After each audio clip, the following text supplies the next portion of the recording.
ঠিক আছে ভাই, এবার আপনার কাছে আমি আসি। প্রশ্নটা হচ্ছে, ধরেন আপনার কাছে টাকা নাই, তো আপনার কাছে একটা মেয়ে কিভাবে আসবে বলেন? কিভাবে আসবে? আমি কোনোভাবেই আসবে না। টাকা না থাকলে আমার ঘরের লোকই আসে না, তো প্রেমিকা এসে কি করবে? আমার চেহারা দেখবে?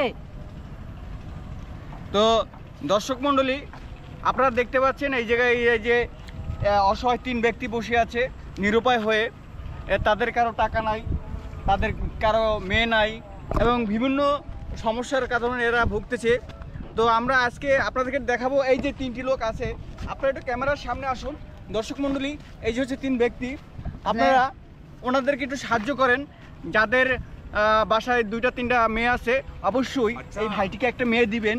এবং যাদের টাকা পয়সা একটু বেশি আছে, এই যে ক্যামেরা দেখেন, এই যে ভাই টাকা আমার লাগবে ভাই, টাকা আমার লাগবে। এই যে এই বান্দাটার আমার টাকা দিয়েন ভাই। প্রয়োজন, অবশ্যই তাকে আপনারা টাকা দিয়ে সাহায্য করবেন। আমার টাকা আর লাগবে। এই যে এই বান্দাটি আছে, এ আরো অসহায়, এর তো কিচ্ছুই নাই, গরিব, আমার নিজের কান্না আসে, গরিব। যাই হোক, আপনারা সবাই সাহায্য করবেন। এই বান্দাটি খুবই অসহায়, সবাইকে দেখেন কত চেহারাগুলো দেখেন মাসুমের মতো। আমার খালি একটা গার্লফ্রেন্ড দিলে হবে, আর কিছু চাই না আমার জীবনে। ঠিক আছে, জ্বালা রে ভালো জ্বালা। থাকবেন, সুস্থ থাকবেন, এবং স্ক্রিনে দেওয়া বিকাশ নাম্বার দেওয়া আছে, সবাই বিকাশে টাকা পাঠাইবেন।